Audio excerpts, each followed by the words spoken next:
So you're looking to start, or you've already painted your flesh eater corpse and you want to take them just that little bit extra, from battle ready to fresh as a rotting cannibalistic fiend from a graveyard that's set in the death realm. Fresh? Well then, I have got some handy tips just for you, plus a little extra special thrown in as well. Plus, let's not forget our community focus. So I'll see you after this.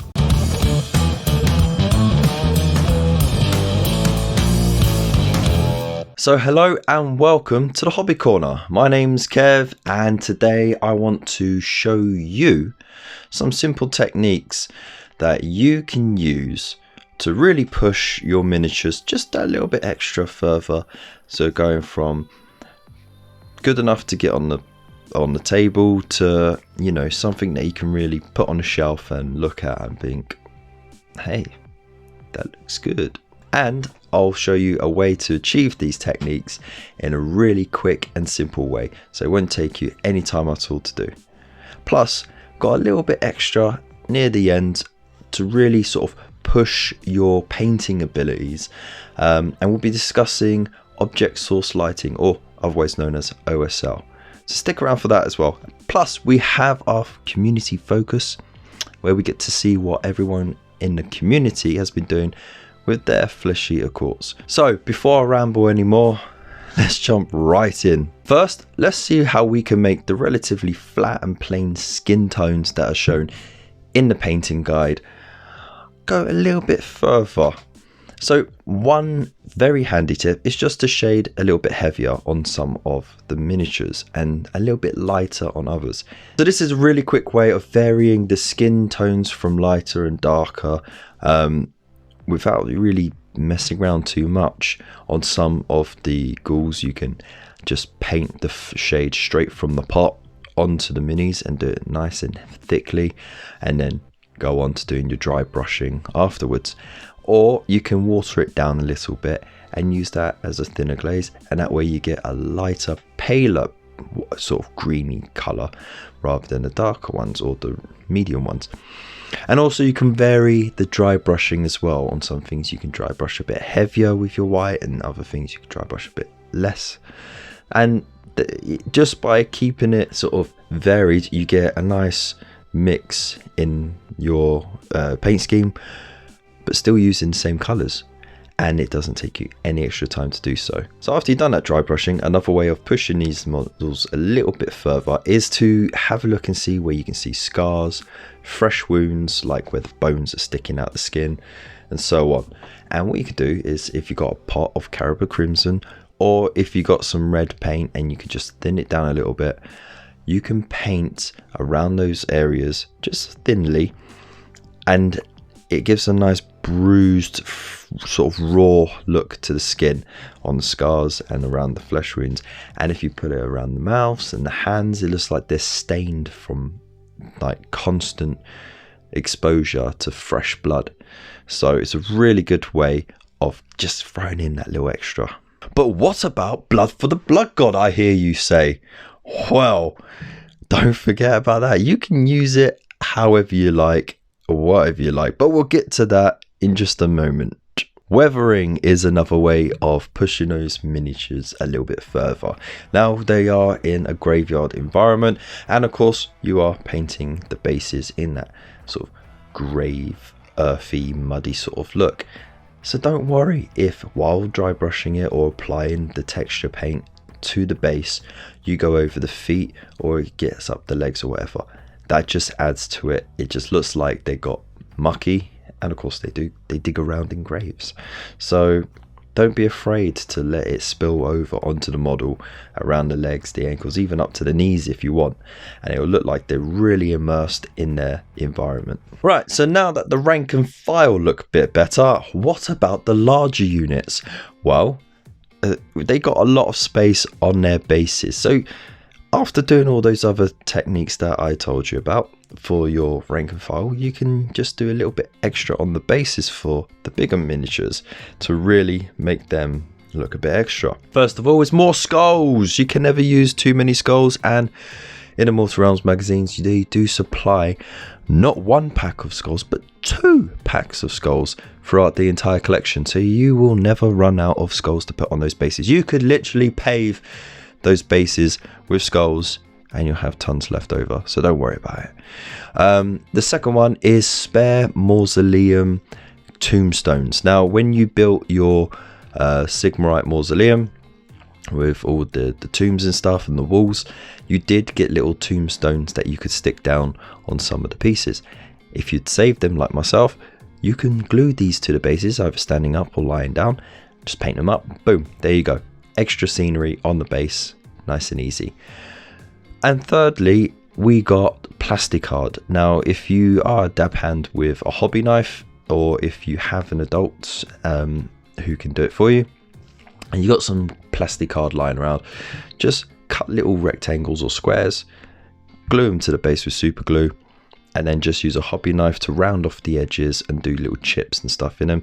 Spread them out a little bit if you want, or have them packed up, it's up to you. And then just paint that up after you put the texture paint around it, and that will really sort of immerse those stones into the environment as well. Now, with those larger miniatures done, we now get on to the big boy. With this one, I wanted to try a new technique that I haven't really done before, and it's called OSL. Now, a quick rundown of what OSL is object source lighting. What this means is basically something glowy or bright is over here, and it reflects this light over here, but you don't show the reflecting light over here because that's on the other side where the light doesn't reach. And so you would imagine, or even use your own line of sight where that light comes from, because light travels in straight lines, and you basically highlight those areas in a similar color to that glow or light color. Job done. So there was also another thing I wanted to try, and that is called uplighting. Now, this is where you are lit from the ground up, or from an object that's below you rather than above you. So if you usually want to paint something that is getting lit from above, you would do something called a cenithal highlight, where you would dry brush or spray a lighter tone over a darker tone from a single direction, so that when you put on the rest of your paints, it sort of changes the hue of those paints slightly to give that effect. It's also a great way of getting, you know, the details out as well. But with uplighting, you do a complete reverse. It was a bit tricky to paint like that, but I think I got through it. I did try and rush it a little bit because, of course, I was trying to do it over live streams, and of course I'll put either a link up here or links in the description to the live shows where you can see me paint it in lifetime, where you can see me paint it in real time. And I wanted to try and experiment the OSL effect live to sort of just help everyone out, but I hadn't had the base ready yet. Now, my original idea was to have like tombstones and cobblestones scattered around on the base, and then have the light leaching through the ground or the cracks between them. Sounds awesome, but in practice it wasn't going to work out very well, not without building up the base, and I didn't really want to do that. So I made a compromise. I used plasticard to do some cobblestones and stuff, and then I placed tons of skulls all around the base, and I wanted to make it look like he's had a collection of these special skulls that he likes, and they're infused with this death magic, and that's where the glow would come from. Now, this brought up even more opportunities, because instead of the light going straight up from the ground, it'll be coming outwards as well, because the skulls are rounded. So that made painting the object source lighting a little bit more fun. So of course, whenever you do a project, sometimes your plans will change as you go through.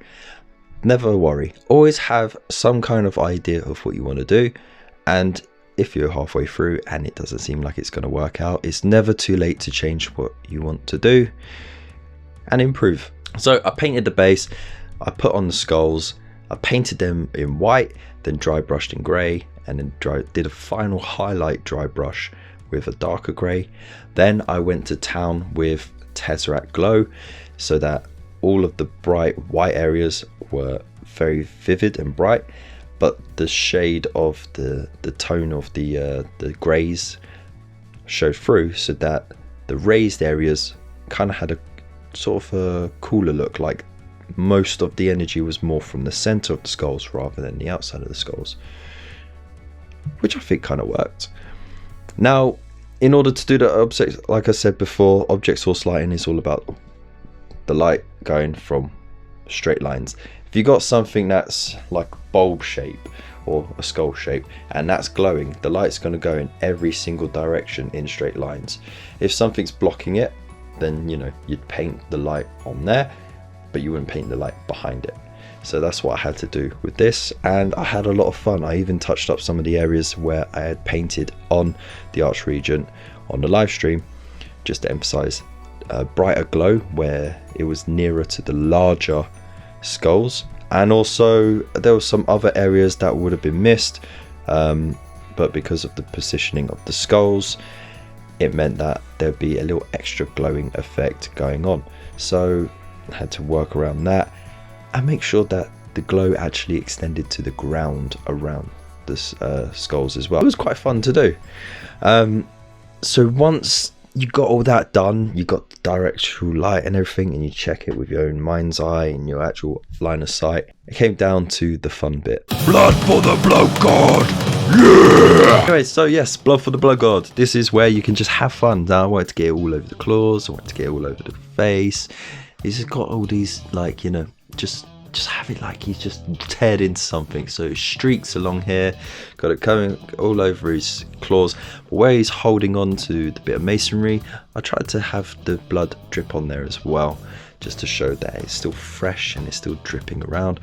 And then of course I wanted to show that he does use his skull mug. He's got a little skull mug hanging on his belt, so I put a little bit of blood for the blood god around that as well, and I think it looks alright.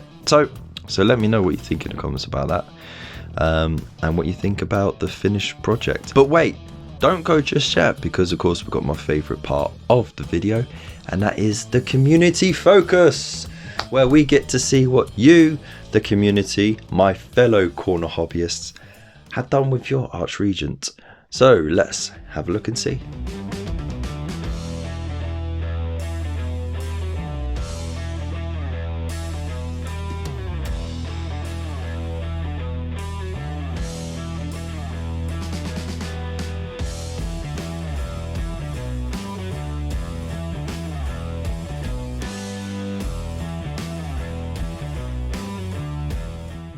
And there you go, look at all that amazing inspiration to get you to paint your flesh eater quartz. And of course there are so many amazing ways to do it, so if you ever get stuck, just check these ones out. Anyway, I'm going to leave it there. Thank you so much for those who participated in the community focus, and also thank you so much to everyone who has subscribed and shared and liked the video. And if you haven't already, why not? Just go ahead and do it. Of course, there's all my social media links in the description below, so if you want to keep up to date on everything there, you can even use the hashtag THCKev on Instagram, where I can catch up with all your work. And if you want to show your support to the channel, then there are plenty of ways to do so in the description below. I would use element links if you want more hobby supplies or pre-orders, and if you want to get yourself more Mortal Realms magazines, then use the Forbidden Planet link there as well. Helps me out, it's no extra cost to you, and you make a little bit of a saving as well. So thank you so much for watching. I hope to see you again soon, and have a good night. Peace. Blood for the blood god! Yeah! Oh man, I shouldn't do it when I've got a sore throat.